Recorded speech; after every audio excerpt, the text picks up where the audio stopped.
Little by little, our node is growing up, without draining too much of the other nodes. But let's cut the crap, shall we? You saw in the title of this episode, it is about oil refining. So let's go to our oil refinery area, shall we? And as you can see, we have nothing here. Where it's gone? Well, to the other side, of course.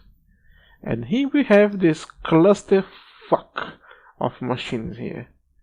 And probably trying to scratching your head, trying to figure it out. So I have to explain it to you, don't I? Here on the side, the beginning of everything, we have a triple distillation tower. Yes, triple. Not one, not two, but three. Because we have three processes here. The first one, we get our oil and place it here. So they're gonna get started to be produced, to be processed and refined. Like this. And here we have the output of the primary oil.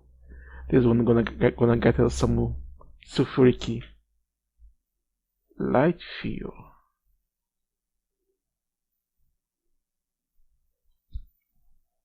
While this one here will get us sulfuric heavy fuel.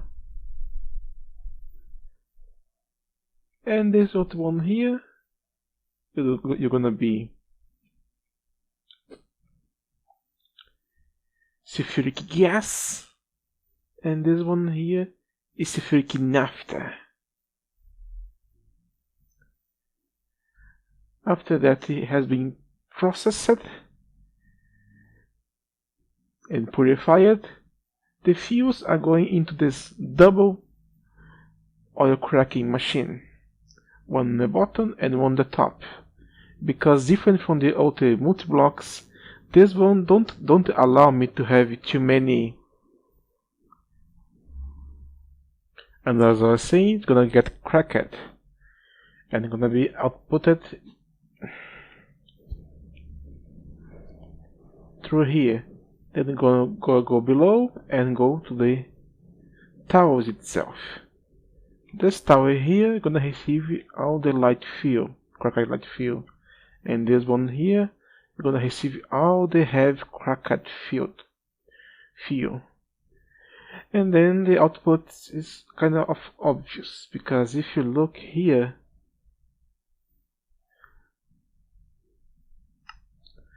in the front tower, the first level gonna be toluene, the second heavy fuel, third naphtha, and fourth refinery gas.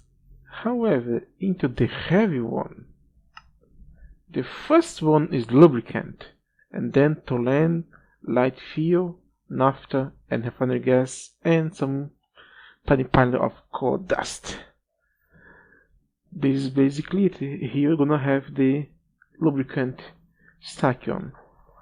Here on the top is where the toluene is gonna get from the heavy and from the light.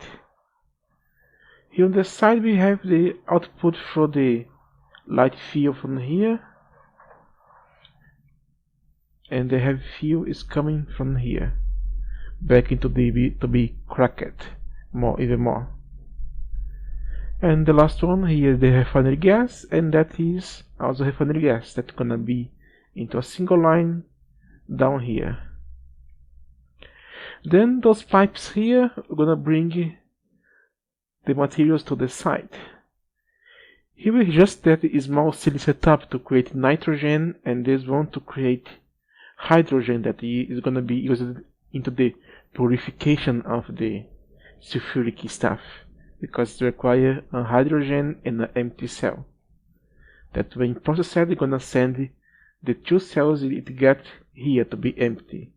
Then one cell gonna come here and not here, because this one have extracted with a speed downgrade, and round robin is enabled. he's gonna fill the cell with hydrogen back and send it back here. So the setup can continue going from for a very long time.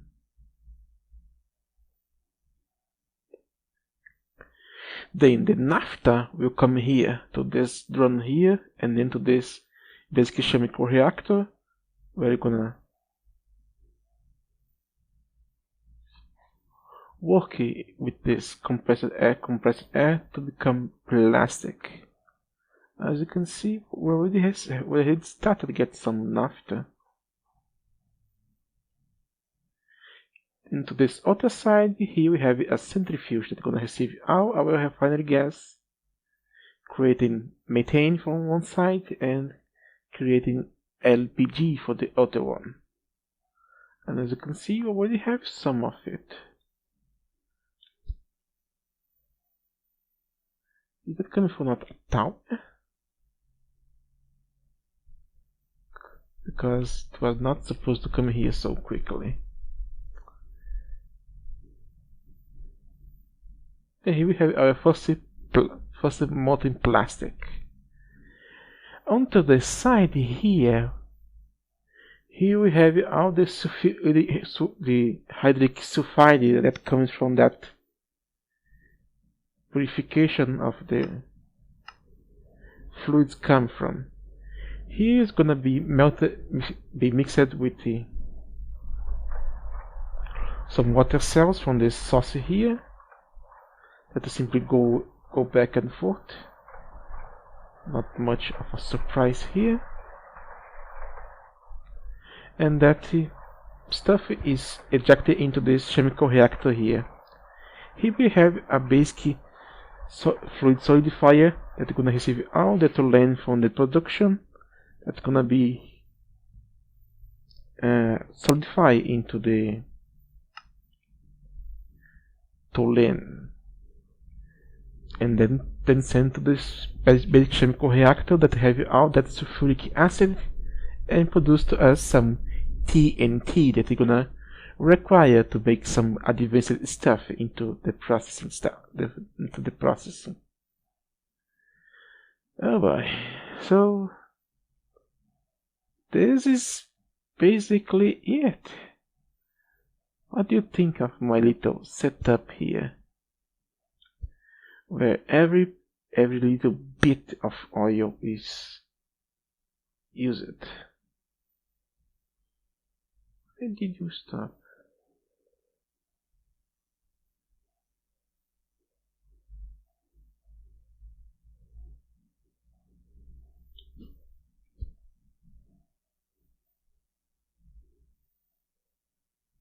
Oh right, I removed the oil drum because I had made a little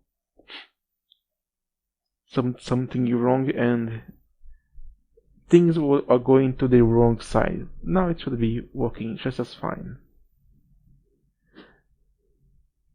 From this stuff here, probably one of that take the most to be ready, it is the heavy fuel.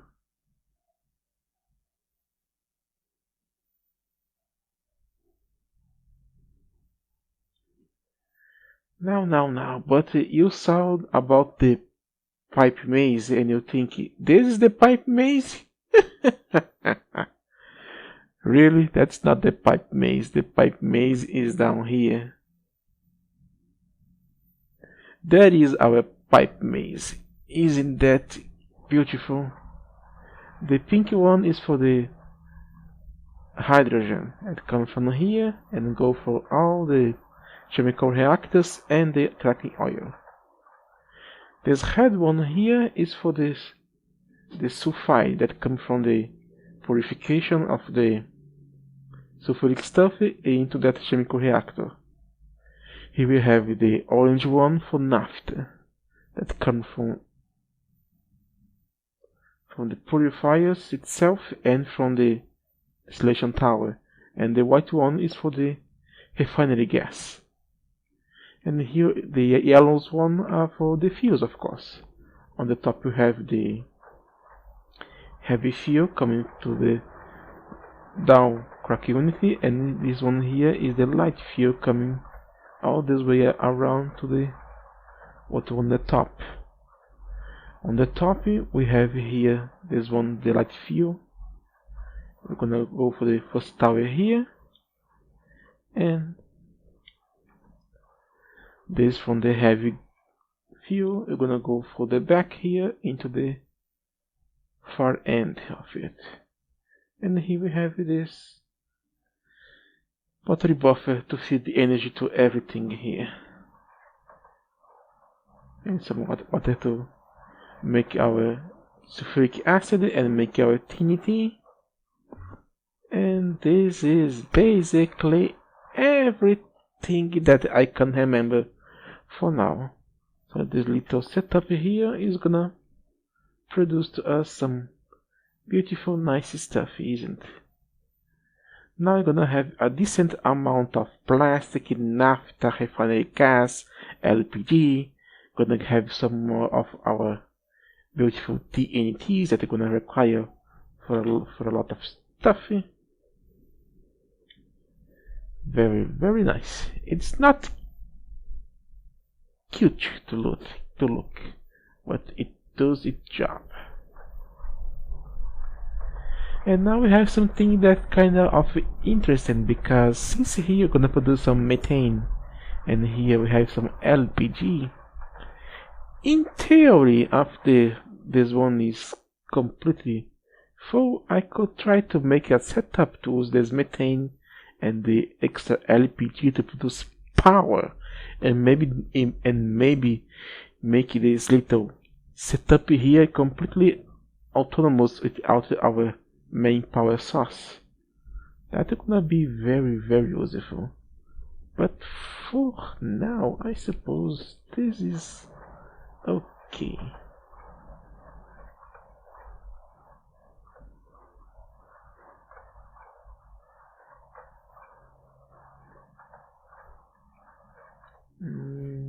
I got nothing going away because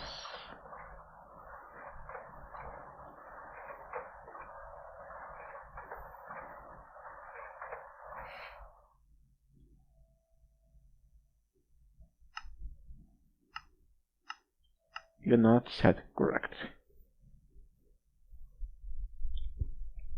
Now should be cracking our fuse. You were working normal.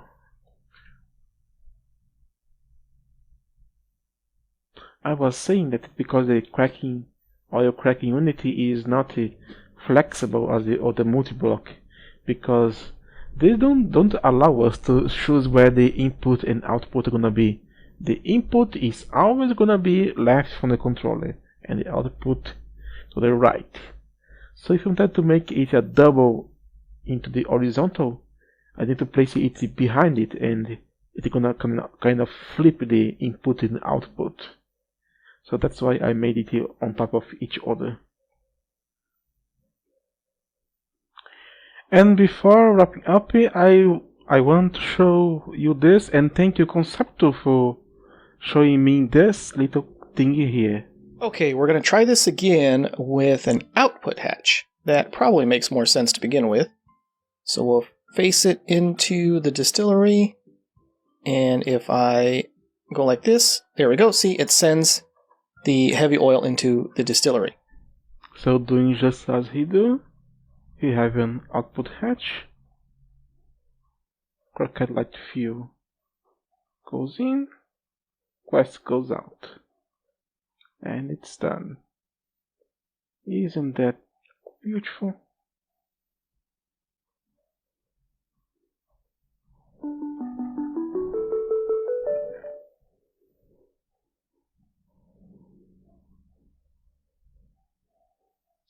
And by the way, if I need to get more of this, if I want to have some reserve of this, all I need to do is to place it on the pipe, like this.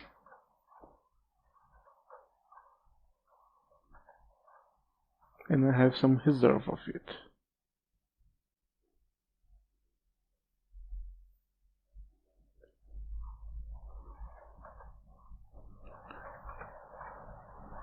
This was On God. Thank you for watching and see you next time.